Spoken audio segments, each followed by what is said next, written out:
अंदाज में। मैं आपको चैलेंज करता हूं मैं आपको, आपने एक चीज एक्सपेरिमेंट करके देख लेनी है कि आप आज ये बात कहें,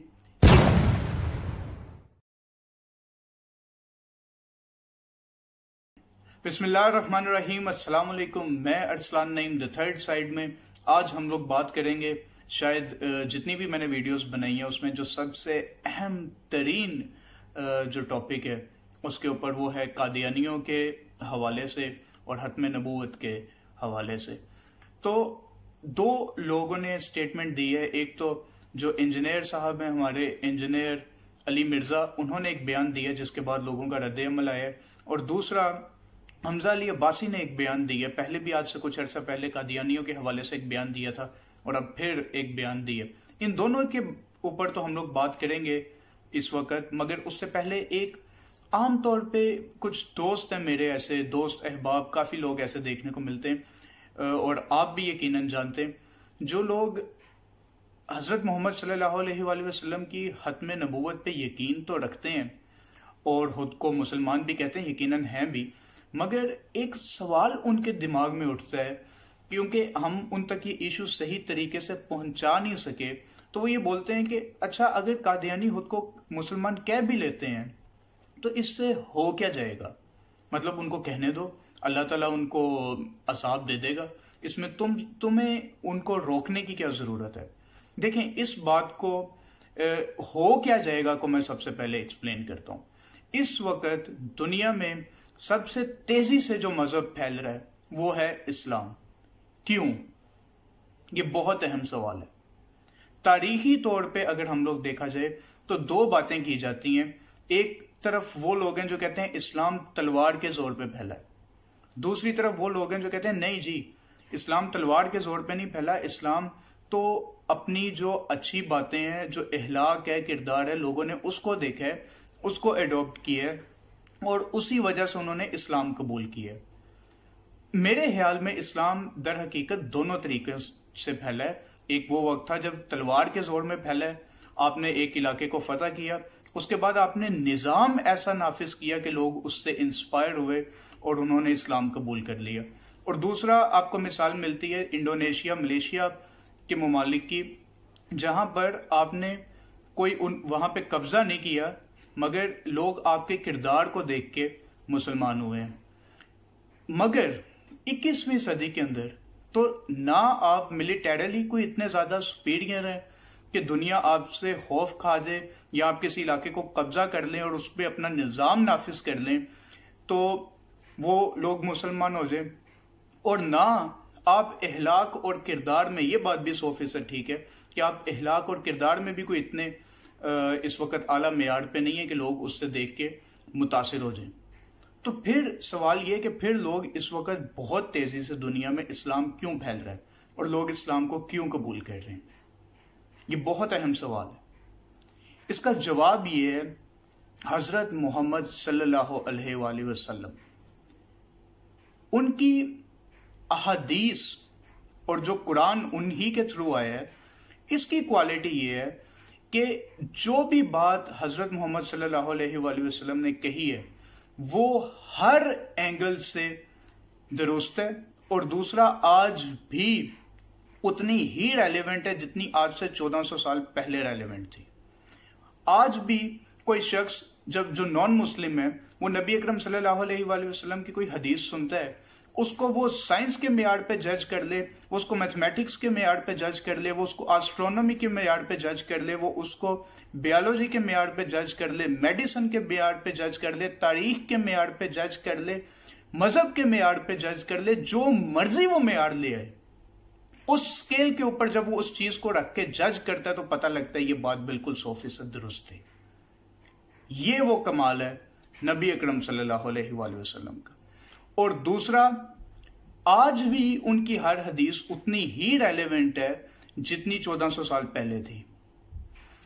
अल्लाह ताला ने ये एजाज सिर्फ और सिर्फ अपने नबियों को दिया दुनिया में कि उनकी जो बात है वो हर एंगल से ठीक है, और ये एजाज सिर्फ अपने आखिरी नबी को दिया है कि उनकी वो हर बात हमेशा के लिए रेलेवेंट है।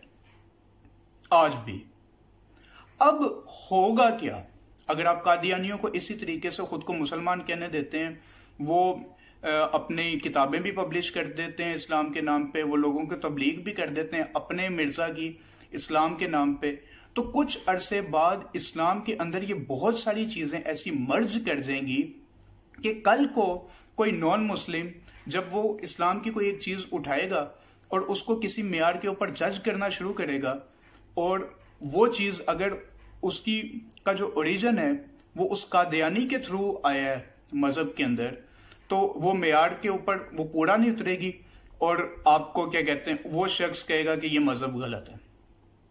ये इतनी अहम तरीन बात है। आप हजरत मोहम्मद सल्लल्लाहु अलैहि वसल्लम की बात करते हैं, इस्लाम है क्या? दो ही तो चीजें हैं इस्लाम की। एक चीज है इस्लाम हजरत मोहम्मद सल्लल्लाहु अलैहि वसल्लम और दूसरा खुदा, तीसरी तो कोई बात ही नहीं है।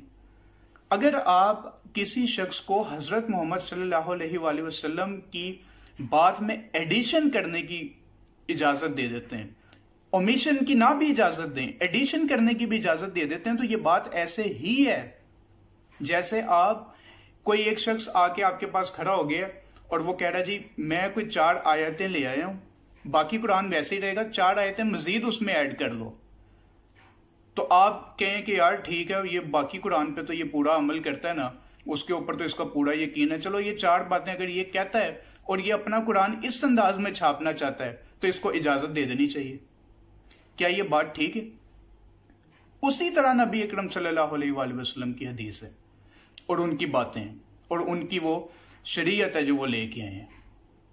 क्या आप मुझे बताएं कि जिन मजाहिब के ऊपर आप तनकीद करते हैं, ईसाईयत और यहूदियत, इन दो के ऊपर मसला क्या है? इनके भी जो नबी जो किताबें लेके आए थे वो 100% ठीक थी। मसला कहां पे हुआ? जब दूसरे लोगों ने उसके अंदर एडिशन की है अपनी। उसी तरह और आज वो मजहब काबिल अमल रहे ही नहीं है, इसीलिए तो आखिरी नबी के आने की जरूरत पड़ी। तो अब आप आखिरी नबी की किताब के अंदर भी लोगों को ओमिशन या कम से कम एडिशन ही करने दें, किताब में ना भी करने दें या अहादीस और शरीयत में करने दें, तो ये मजहब भी काबिल अमल नहीं रहेगा। ये इतनी अहम चीज है। तो ये चीज तो कतई नजर के जी इन लोगों को आपको मुर्तद कहना चाहिए या आपको इनको काफिर कहना चाहिए, ये बड़े उलमा की बात है, मगर एक चीज 100% क्लियर होनी चाहिए कि इनको कंटेन करने की जरूरत है। इनको अपने मजहब को इस तरीके से फैलने की और उसको प्रमोट करने की, अपना मजहब क्या वो हमारे मजहब के अंदर चेंजिंग करने की कोशिश करते हैं। तो ये इजाजत इनको कभी भी किसी सूरत भी आप इसको मोहब्बत की निगाह से ना देखें, इसको मजहब की निगाह से ना देखें, इसको लॉजिक की निगाह से देखें, तो ये इजाजत कभी भी नहीं दी जा सकती। आज चंद अहम पॉइंट्स के ऊपर बात करेंगे और मैं आपको दावे के साथ कहता हूं कि वो बात आपने शायद अभी तक उस एंगल से इस केस को शायद ना ही देखा हो। अच्छा, एक चीज आप जरा सुने, ये जो हमारे नीम इंजीनियर और नीम मौलवी साहब हैं इनकी, और इस पे जरा आप थर्ड साइड देखें। कादियानी आपके नबी को झूठा नहीं मानते, वो उनको नबी मानते हैं। उसके बाद उन्होंने एक ढकोसले पे मबनी झूठी नबूवत क्लेम कर ली है। ये एक चीज उनको यहूदो नसारा से बेहतर कर देती है। अच्छा, बज़ाहिर तो ये बात इंजीनियर साहब की बड़ी लॉजिकल लगती है कि आप उन मज़ाहिब के साथ भी आपका सलूक बड़ा पॉजिटिव है या असूली तौर पे पॉजिटिव है जो नबी अकरम सल्लल्लाहु अलैहि वसल्लम को मानते ही नहीं है, उनके साथ भी आपका जो असूली तौर पे आपका रवैया बड़ा पॉजिटिव है, जो नबी को भी नहीं मानते, अल्लाह को भी नहीं मानते। तो कादियानी तो नबी को भी मानते हैं, अल्लाह को भी मानते हैं, थोड़ी सी बीच में एडिशन करते हैं। इनके साथ क्यों इतना ज्यादा मसला है? इस चीज को आप देखें एक अलग अंदाज में। मैं आपको चैलेंज करता हूं मैं आपको, आपने एक चीज एक्सपेरिमेंट करके देख लेनी है कि आप आज ये बात कहें कि आप नौज़बिल्ला ईसाई हैं। आप कहें कि जी मैं ईसाई हूं, लेकिन मेरा ईमान यह है कि हजरत ईसा अलैहिस्सलाम अल्लाह के बेटे नहीं हैं, और मेरा ईमान यह है कि हजरत मोहम्मद सल्लल्लाहु अलैहि वसल्लम अल्लाह के आखिरी नबी हैं, और यही असल ईसाईयत है, और फिर इसकी तबलीग करें, सारे ईसाई आपके खिलाफ हो जाएंगे। आप आज ये बात कहें कि मैं यहूदी हूं, और ये बात कहें आप कि यहूदियत में ये बात क्लियर कट है कि नबी अकरम सल्लल्लाहु अलैहि वसल्लम अल्लाह के आखिरी नबी हैं, और इस चीज़ की तबलीग करें बाकायदा, यहूदी बन के सारे यहूदी आपके खिलाफ हो जाएंगे। आप आज ये बात कहें कि आप हिंदू हैं और बुतों की पूजा गलत है, और इस चीज़ की आप तबलीग करें, सारे हिंदू आपके खिलाफ हो जाएंगे और वो ये कहेंगे कि नहीं, ये हमारे मज़हब की गलत तबलीग कर रहा है, गलत इमेज आगे पहुंचा रहा है, हमारे मज़हब को डिस्टोर्ट कर रहा है ये बंदा, और हुकूमत को चाहिए ये रोके, ये हमारे आगे आने वाली नस्लों तक हमारे मज़हब की गलत शक्ल आगे पहुंचा रहा है, और सारे हिंदू आपके खिलाफ हो जाएंगे। और वहां पे ये जो देसी लिबरल्स पाकिस्तान के अंदर जो काठे लिबरल्स हैं, ये भी कहेंगे नहीं जी नहीं, इस बंदे को आप रोकें, उन्हें हिंदुओं की तकलीफ महसूस होगी, होनी भी चाहिए, ईसाइयों की तकलीफ महसूस होगी, यहूदियों की होगी, मुसलमानों के जब मसला है तो इनको पता नहीं क्या, वो एक खास किस्म के गेटअप से इनको नफरत है, वहां पे इनका लॉजिक भी इनका वो वफात पा जाता है, और हर चीज इनको समझ में नहीं आती है। मैं आपको ये एक्सपेरिमेंट चैलेंज के साथ बोलता हूं, आप करके देख लें, करें ना, लेकिन इमेजिन कर लें इसको और आपको बात समझ में आ जाएगी, सर्वे करवा लें आप इसके ऊपर। अच्छा, फिर आ जाते हैं जी हमारे टीवी एंकर्स। मैंने बड़े टीवी एंकर्स को ये कहते हुए सुना है कि अच्छा जी, अगर ये खुद को कादियानी मुसलमान कह लेते हैं तो उससे आपको क्या मसला हो जाएगा, ठीक है, और हम कौन होते हैं किसी को नॉन मुस्लिम कहने वाले। मैं आपको फिर एक मिसाल देता हूं। आप आज ये बात कहें कि आपका ताल्लुक फला न्यूज चैनल से, और एक वीडियो रिकॉर्ड करें और सोशल मीडिया के ऊपर अपलोड कर दें, और उसमें आप खुद को शो कराएं कि जी मेरा नाम फला है और मैं जियो न्यूज का नुमाइंदा हूं, और एक वो खबर उसमें ऐड कर दें जिसका जियो न्यूज की पॉलिसी के साथ कोई ताल्लुक ना हो, और उसको सोशल मीडिया पे अपलोड कर दें। जियो न्यूज अगले दिन आपके ऊपर केस करेगा, और वो बोलेगा, ना सिर्फ आप ये कहेगा कि हमारा इस बंदे के साथ कोई ताल्लुक नहीं, बल्कि वो हुकूमत को ये कहेगा कि इसको रोको, ये हमारा नाम लेके वो बात कर रहा है जो कि हमारी पॉलिसी के खिलाफ है। आप आज, बल्कि बाकी बातें तो छोड़ दें, ये तो अपने जो इनके तज्जिया नगार हैं उनकी प्रोग्राम से पहले एक डिस्क्लेमर चलाते हैं कि अगर ये कोई बात ऐसी करता है हमारी पॉलिसी से जो अलग है, हम उसके जिम्मेदार नहीं हैं। तो मुझे बताएं, जब मजहब के बारे में कोई बंदा आपके चैनल के बारे में बात होती है तो आप उसको, ना सिर्फ आपके चैनल का नाम लेके कोई बंदा बात करता है तो ना सिर्फ आप उससे अपना ला तल्लुकी का इजहार करते हो, बल्कि उसको रोकते हो कानूनी तौर पे। जब मजहब की बारी आती है और कोई शख्स आपके मजहब का नाम लेके वो बात करता है जो कि मजहब की फंडामेंटल पॉलिसी के अगेंस्ट है, तो वहां पे आप कहते हो नहीं जी, अगर ये कह लेता है तो इसको कहने दिया जाए। कोई दिमाग काम करता है? अच्छा, अब बात करेंगे हमजा अली अब्बासी के हवाले से। ऑलमोस्ट इनकी बात जो है वो इररेलेवेंट है, तो मुख्तसर सी बात करेंगे, मगर ये एक ऐसा तबका जो कहता है जी हम कौन होते हैं किसी को काफिर कहने वाले। अच्छा, ये अनोखा तबका है जो कि हर चीज के ऊपर राय देगा, हर चीज के ऊपर राय देगा। ये भी कहेंगे आपको कि ये मौलवी गलत है, मगर ये जब एक मौलवी कानूनी चीज के ऊपर ये कह रहा है कि ये शख्स जो इस दायरे कार के अंदर आता है वो मुसलमान है और जो इससे बाहर है वो गैर मुस्लिम है, ये नहीं कहेंगे कि जी हम इस इशू के ऊपर कोई राय देने वाले नहीं होते। अगर मौलवी कह रहा है तो वो हो सकता है वो ठीक हो, नहीं, मौलवी गलत है।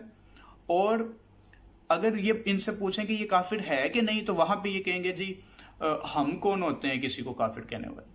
तुम मौलवी को गलत कहने वाले होते हो, लेकिन तुम किसी को दूसरे गलत को गलत कहने वाले नहीं हो। आखिरी बात मैं करूंगा अपने मौलवी हजरात से। देखें, आप लोगों को भी एक चीज समझने की जरूरत है।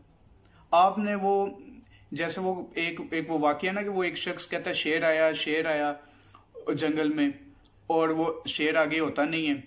उसके बाद जब शेर वाकई में आ जाता है तो लोग उसकी बात का यकीन नहीं करते। बिल्कुल उसी तरह आप लोगों ने भी हर दूसरे दिन काफिर आया, ये भी काफिर है, ये भी काफिर है, ये भी काफिर है। वो आपने वो बात इतनी ज्यादा कर दी है कि अब हकीकत में भी जब काफिर आया ना और आप ये कहते हो कि ये काफिर है, तो लोग आपकी बात पे यकीन करने से गुरेज करते हैं। तो ये कल को जब खत्म नबूवत के ऊपर क़यामत के दिन सवाल उठेगा ना, तो ये आपकी ये जो फजूल में हर किसी को काफिर का है, हर किसी को काफिर का है, और जब नबी अकरम सल्लल्लाहु अलैहि वसल्लम ये पूछेंगे ना कि तुम्हारी बात पे अवाम ने यकीन क्यों नहीं किया, तो फिर आगे फिर अपना उसका जवाब कोई तैयार कर ही लें। शुक्रिया।